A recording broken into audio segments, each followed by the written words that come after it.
Welcome. Today we're looking at separation of powers, one of the more interesting topics in government and governance because it has real-world applications to what we study in the course.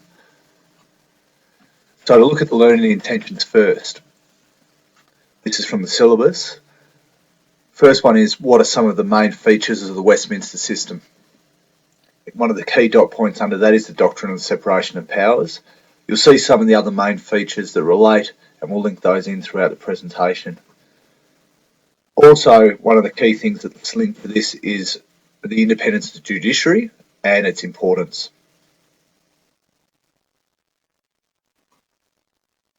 Once again from the syllabus, this is how we know we're successful or not. At the end of the day, if you can explain the features of the Westminster system and how they've been adopted in Australia, separation of powers being a key one of those, and analyse and evaluate those features, you'll be able to get a really high rating. So to give you some background, separation of powers has been around for thousands of years. The idea came about through ancient Greece. However, it was really popularised in the last few hundred years by a guy called Montesquieu. This is him. He was a French philosopher. The name Baron de Montesquieu, difficult one to spell, but he was the one that popularised it in the 17th century. So he did this through his book, The Spirit of the Laws, in 1748. The idea was adopted by Britain through the Westminster system, and then it flowed through to the colonies of Britain, the USA, Canada, and Australia.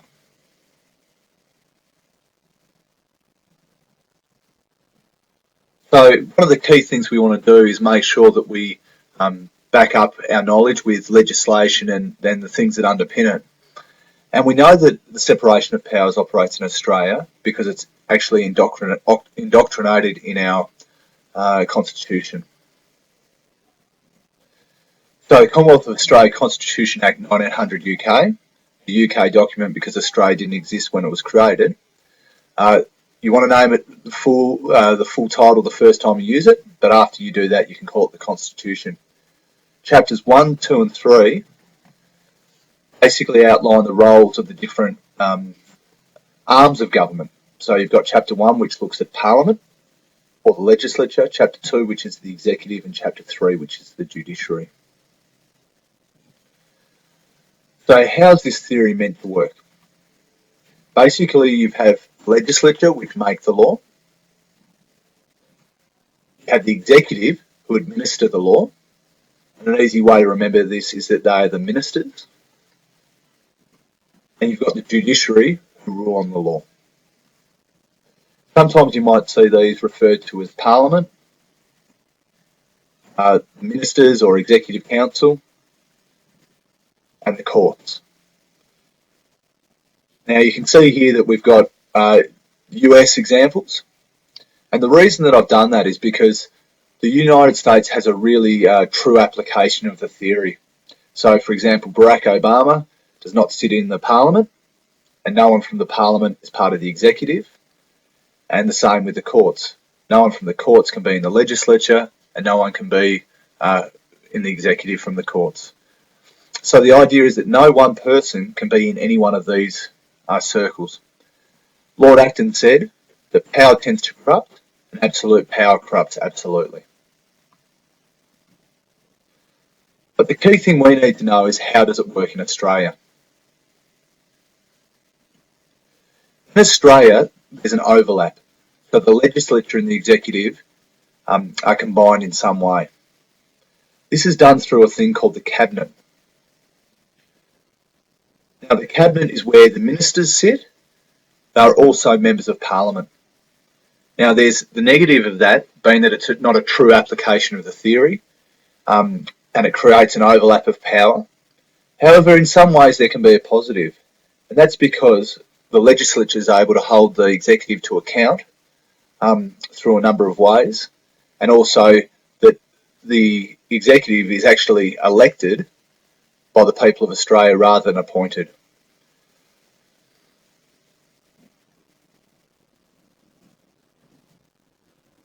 People that are in the legislature that aren't a part of the cabinet are the opposition parties, the backbench, and the crossbench. Whereas the executive power under the Constitution actually resides with the Governor-General. The thing about the Governor-General is, though, that although they have a lot of power, known as reserve powers, they don't actually normally use these powers without advice of the Cabinet. So when they make decisions, it's done through the Cabinet advising them, and then they put their ceremonial stamp on it. You can see, even in Australia, the judiciary is largely independent.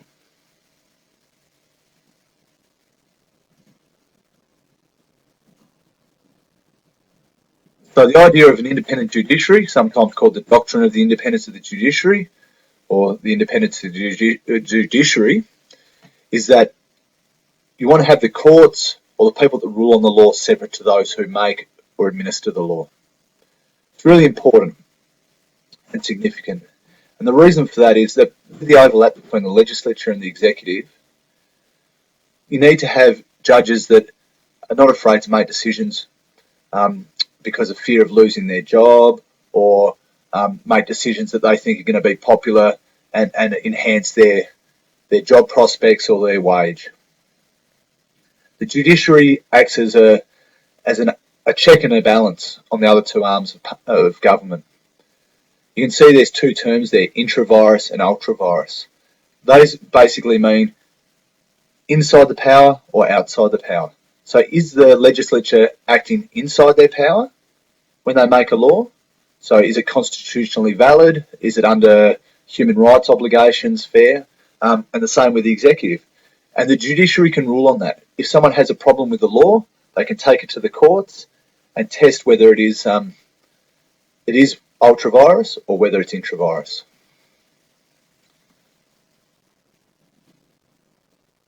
So the independence of the judiciary is ensured or maintained in a number of ways. The number one is that the judges are well remunerated.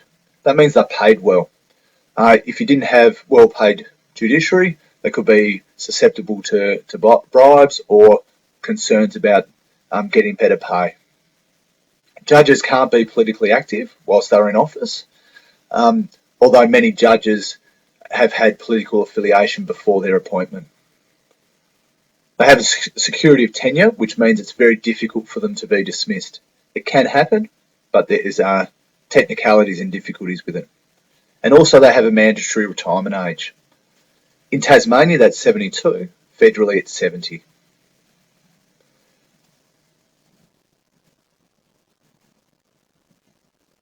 Even though there's ways that it's maintained, there are still some overlaps. One of the key overlaps is that the executive appoint the judiciary. So even though we said before that the Governor-General makes that decision, it's on the recommendation of the Cabinet. Now, if we think about that, the Cabinet is a political body. It's going to appoint people that are good for the job, but also that might share similar views to them. So a Conservative government might appoint a Conservative judge, and a progressive government might appoint a more progressive judge. So, for example, if the issue around same-sex marriage came before the High Court again, it might be in the politician's interest for them to appoint judges with similar views. Also, the legislature can dismiss members of the judiciary, but this is usually due to gross misconduct, or whether there's been significant issues around behaviour or mental health. There was a case in New South Wales a few years ago where this was attempted, where a judge said, "I suffer from mental illness," and the legislature attempted to dismiss them. However, it was overturned by the numbers on the floor of the Parliament. So if we were to look at the independence of the judiciary in action, it happens a lot. But some of the more famous cases over the last few years have been these. We've got the Malaysia solution, the case of Muhammad Hanif, and Campbell Newman. To give you a bit of background on all of these, the Malaysia solution was a policy by the federal Gillard government, where they were looking to put asylum seekers, do a swap with Malaysia, and have unprocessed asylum seekers processed in Malaysia. This case was taken to the High Court, and the High Court ruled that the Malaysia solution was ultra-virus, so outside of the powers. The Muhammad Hanif case was a case of a doctor in Queensland that had a visa to work in Australia, as he wasn't an Australian citizen. The immigration minister decided to withdraw his visa because he was a suspected terrorist. Even though he wasn't found guilty of the crime, and there was not a great deal of evidence, although there was a little bit of evidence to suggest he may have been involved in terrorist activities, the visa was rejected. So it was taken to the High Court once again, and it was found that the immigration minister, a member of the executive, was acting outside his powers, so ultra-virus, and Muhammad Hanif, his visa was reinstated.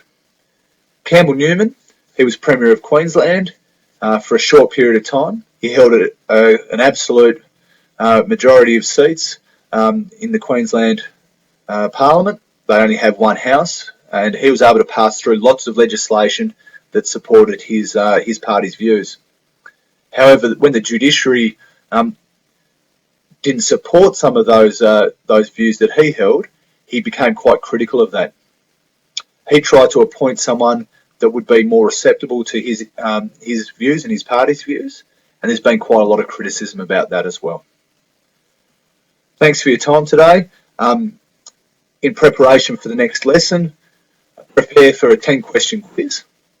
If your birthday is January to April, have a look at the Malaysia solution. If it's May to August, have a look at the Hanif case. And if it's September to December, have a look at the Campbell-Newman controversy. Thanks for your time.